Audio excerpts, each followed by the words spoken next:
Yo les petits potes, c'est Azaï, on se retrouve pour une nouvelle vidéo. Aujourd'hui on va cuisiner un petit peu. J'ai réfléchi à ce que je pouvais vous faire de sympathique. J'ai des petites idées de recettes geeks là qui vont arriver dans pas trop longtemps. Et des recettes bien stylées pour cette fin d'année, pour cette période de fête. On va arriver sur du truc haut de gamme les petits potes, vous allez m'en dire des nouvelles. Aujourd'hui on va partir sur une recette très simple à faire. Vous allez même pouvoir le refaire avec vos enfants, il n'y a rien à peser quasiment. Je regardais un petit peu ce que j'avais déjà fait sur la chaîne en termes de recettes. Et je voyais que j'avais fait des recettes véganes, des recettes végétariennes, des recettes halal. Mais j'avais fait 0 recette sans gluten. Et c'est vrai que mine de rien ça manque, parce que quand tu regardes un petit peu dans les centres commerciaux, au niveau du sans gluten, tu as pas grand chose. C'est pas folichon ce que tu trouves. Du coup je me suis dit on va partir sur de la petite recette fait maison. Ça sera un test, hein, on va tester voir ce que ça va donner. Je pense que ça va donner quelque chose de pas mal. De toute façon, comme aurait dit mon maître d'apprentissage à l'époque où j'étais pâtissier, à partir du moment où tu mets des trucs bons dedans, c'est forcément bon. Qui est totalement faux. Mais en tout cas j'espère que cette recette va être sympathique. On va partir donc sur des mug cakes. Pour les gens qui ne savent pas ce que c'est un mug cake, c'est tout simplement un gâteau très simple à faire qui se fait au micro-ondes dans un mug. On va partir sur une variante au chocolat noir et une variante au chocolat blanc. Donc c'est parti, enfilez vos tabliers et on part en cuisine. Alors pour cette recette, on va avoir besoin de plusieurs choses. On va avoir des cuillères, des couteaux, des petits ustensiles comme ça par-ci par-là. Ça c'est le genre de choses qui peuvent toujours servir. On va avoir besoin d'un couteau. On va avoir besoin d'un petit peu de levure chimique. Comme on est sur du sans gluten, on ne met pas de farine. On va mettre de la maïzena, donc de la fécule de maïs. On va avoir besoin de chocolat, donc du chocolat blanc, du chocolat noir. On va avoir besoin de Red Bull. Non, ça c'est pour moi. On va avoir besoin de beurre, de lait, de cassonade, d'œufs. Et pour sublimer le tout, d'un petit peu de sucre au caramel de 1001 saveurs. Et ouais. Donc voilà, vous avez vu, c'est très simple en ingrédients. Là, on a tout ce qu'il faut pour préparer une bonne petite recette. Et comme je vous ai dit, c'est un truc qui va être très facile à refaire avec vos enfants. Si en plus vous avez des enfants qui sont intolérants au gluten ou qui sont allergiques au gluten, ça va être très simple de faire la préparation à vos enfants parce qu'on va rien peser. La seule chose, c'est au niveau du beurre. Il n'y a même pas besoin de le peser tout simplement parce que vous savez, sur le beurre, sur le dessus, il y a la petite graduation. On va partir sur chaque mug cake avec 20 g de beurre. Donc là, j'ai 2 morceaux de 20 g qui vont servir par la suite. Alors, on va commencer par quoi? On va commencer déjà par couper nos morceaux de chocolat. On va partir sur 10 morceaux de chocolat. Si vous prenez du Nestlé comme ça, on va partir sur 10. Hein, voilà, deux rangées quoi. Aujourd'hui, on teste vraiment une recette ensemble. C'est une innovation, je ne l'ai jamais fait pour moi. Et on va voir ce que ça va donner tout simplement. Alors on va casser nos morceaux de chocolat.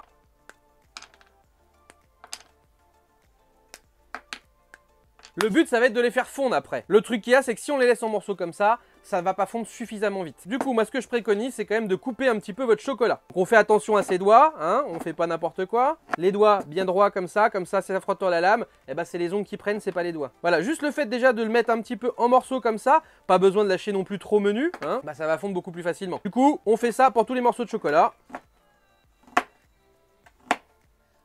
Et quand c'est terminé, ça vous donne ça. Alors bien entendu, là je suis parti sur du chocolat noir. Si vous préférez le chocolat lait, vous mettez du chocolat lait. Si vous voulez du chocolat noisette, vous mettez du chocolat noisette. Si vous préférez le blanc, vous mettez du blanc. Vous mettez ce qui vous fait plaisir. Du coup, dedans, on va mettre notre chocolat dans notre mug. Ça va fondre plus facilement. Et du coup, on a notre chocolat dedans. Ensuite, par-dessus, on va venir y mettre notre beurre. Comme je vous ai dit, c'est à peu près 20 g de beurre par mug. On va couper ça dessus. Ensuite, on va venir y rajouter le lait. Donc, on part sur la base de 3 cuillères de lait. Donc une première, une deuxième et une troisième. Si vous mettez un poil de lait en plus parce que ça a coulé, c'est pas la fin du monde. Donc ça nous fait ça comme petite mixture. Et ça, on va aller le mettre au micro-ondes pour faire fondre tout ce qui est partie matière grasse, le cacao et tout ça. On va tout faire fondre pour avoir un liquide homogène. Alors régulièrement, on regarde quand on chauffe comme ça que ça se mélange bien. On touillou. Niveau consistance, on est sur un liquide légèrement épais mais très liquide. Donc là, on est bon. C'est bon, ça s'est bien mélangé, ça a bien fondu. On est tranquille pour la suite de notre recette. Oui, on goûte un petit peu, quoi. Vous avez jamais goûté les trucs, là, en mettant votre doigt dans les plats quand votre mère faisait des trucs. Donc là-dedans, on va venir y rajouter notre fécule de maïs. Donc on part sur 3 cuillères à soupe. Donc une première, une deuxième et une troisième. Ensuite, on va rajouter une cuillère de cassonade, comme ceci. Et pour sublimer le tout, un petit peu de sucre au caramel de chez 1001 saveurs. Donc vous, si vous n'avez pas le sucre au caramel ou à la vanille de chez 1001 saveurs, déjà vous pouvez aller faire un petit tour sur leur boutique Amazon. Hein. Non, vous remplacez, vous mettez 2 cuillères de cassonade ou un autre sucre vanillé, comme vous voulez. Donc voilà, petite cuillère dedans. Ça va aller très bien. Ensuite, on va mettre notre levure chimique. La levure chimique, faut pas en mettre de trop. Normalement, faut en mettre à peu près un quart de cuillère. Mais bon, faire un quart de cuillère, on va faire comme on peut, quoi. Voilà.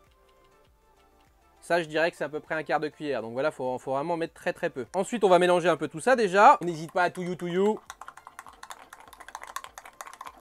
Le but étant bien évidemment d'avoir un truc homogène, sans grumeaux, sans rien du tout, quoi. Et ensuite, on va venir mettre notre œuf. Fais attention aux coquilles parce que sinon ça croustille. Et on remélange à nouveau. Et voilà, là on est sur une préparation qui est bien. Regardez voir, c'est bien mélangé, il n'y a pas de grumeaux. On est sur un truc qui est à la fois liquide mais qui se tient quand même un minimum. On est sur une préparation qui est nickel là. Donc ça, je vais la mettre de côté pour le moment. Et je vais attaquer celle au chocolat blanc. Donc pour le chocolat blanc, pas de secret, c'est la même chose, mais avec du chocolat blanc. Celle au chocolat blanc, je le fais surtout pour ma chérie parce que moi je n'aime pas le chocolat blanc. Je suis très chocolat noir, j'aime bien le chocolat au lait et des variantes. Mais le chocolat blanc, c'est pas mon délire par contre. C'est là qu'on voit que le chocolat blanc, ça se coupe quand même beaucoup plus facilement, hein. On est moins intense que sur du chocolat noir, hein. Ça se coupe tout seul. Donc voilà, le chocolat blanc, il est dedans. On va venir y mettre notre beurre. Voilà, comme ceci. Et on va venir y mettre notre lait. Et maintenant, on n'a plus qu'à le faire chauffer.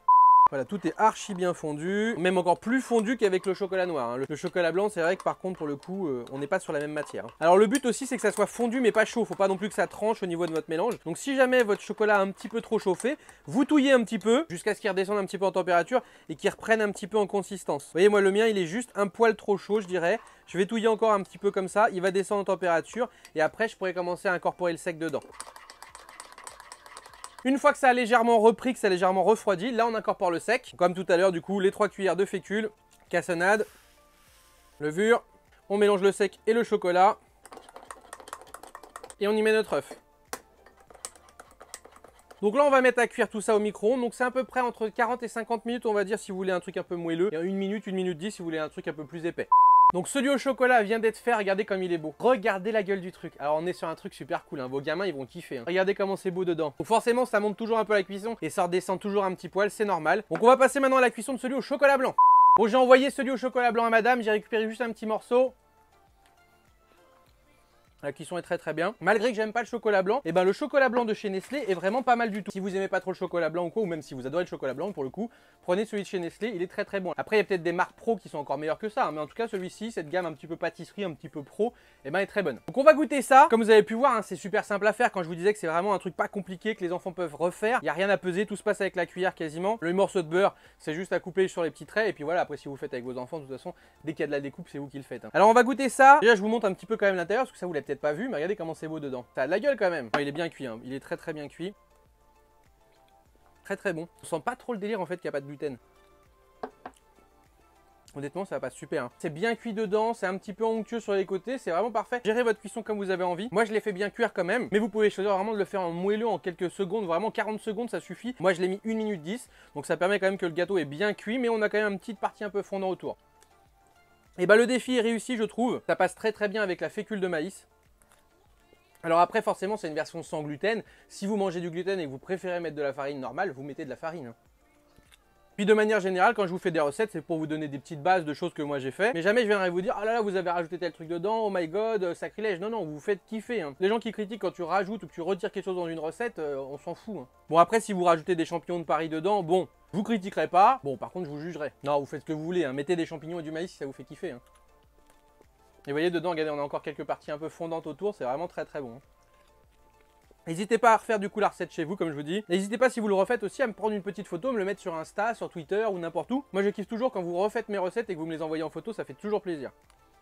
En mug, essayez de prendre quand même un mug qui a un petit peu de consistance. Celui-ci, il est quand même assez grand, ça suffit largement. Si vous êtes un gros gourmand, vous prenez des plus gros mugs encore. Mais prenez pas en dessous parce que sinon ça va déborder, vous en aurez partout. Faut savoir qu'avec ce genre de recette, ça peut très vite déborder. Quand vous mettez, mettons, 1 minute, 1 minute 20, ouvrez régulièrement votre micro-ondes pour refaire descendre un petit peu la vapeur qu'il y a dedans, histoire qu'il déborde pas. Ça va très très vite en plus, hein. Ça monte et paf, quelques secondes d'inattention et votre truc il est dehors. Bon, moi ça m'arrive jamais parce que je suis un pro. Non, je déconne, ça peut arriver à tout le monde vraiment. Regardez dedans là comment c'est beau là, on a le solide et le liquide qui se mélangent. Et ben je vous l'ai pas dit mais bon appétit en tout cas, hein, si vous en mangez, si vous goûtez ou quoi que ce soit en même temps que vous regardez la vidéo. Allez, dernière petite bouchée, je vais pas tout finir parce que c'est quand même vachement sucré. On rince un peu tout ça avec un truc encore plus sucré. Bon bah les petits potes, cette recette de mug cake sans gluten est totalement validée. Est-ce que madame valide ? Bon du coup tout le monde valide, plus qu'à vous à me dire dans les commentaires si vous validez la recette. Si jamais vous avez des recettes que vous avez envie de me voir faire, que ça soit du vegan, du sans gluten, du halal, du geek, ce que vous voulez, vous me le dites dans les commentaires. Vous connaissez les bails, je suis ouvert à toute proposition de toute façon. Merci infiniment encore à toutes les personnes qui continuent de me soutenir, que ce soit par le biais de dons ou en regardant des publicités sur YouTube. C'est gratuit et ça fait extrêmement plaisir puisque ça soutient la chaîne. Ça me permet d'aider à financer des recettes, des vidéos et ça je vous remercie infiniment. Si jamais vous aussi vous voulez participer à cette chaîne, mon lien YouTube est dans la description. N'hésitez pas du coup à vous abonner si vous voulez louper aucune sortie de vidéo ou même aucun live. Et à cocher la petite cloche qui est en haut, ça vous permettra d'avoir les notifications. Comme ça, dès que quelque chose se passe sur la chaîne, vous êtes au courant. N'hésitez pas non plus à me suivre aussi sur mes réseaux sociaux, que ce soit sur Insta, sur Twitter ou à venir nous rejoindre sur le Discord de la communauté. Lâchez un maximum de pouces si cette vidéo vous a plu. Et puis nous, on se retrouve très bientôt, que ce soit pour des lives ou des vidéos. Ciao, ciao tout le monde!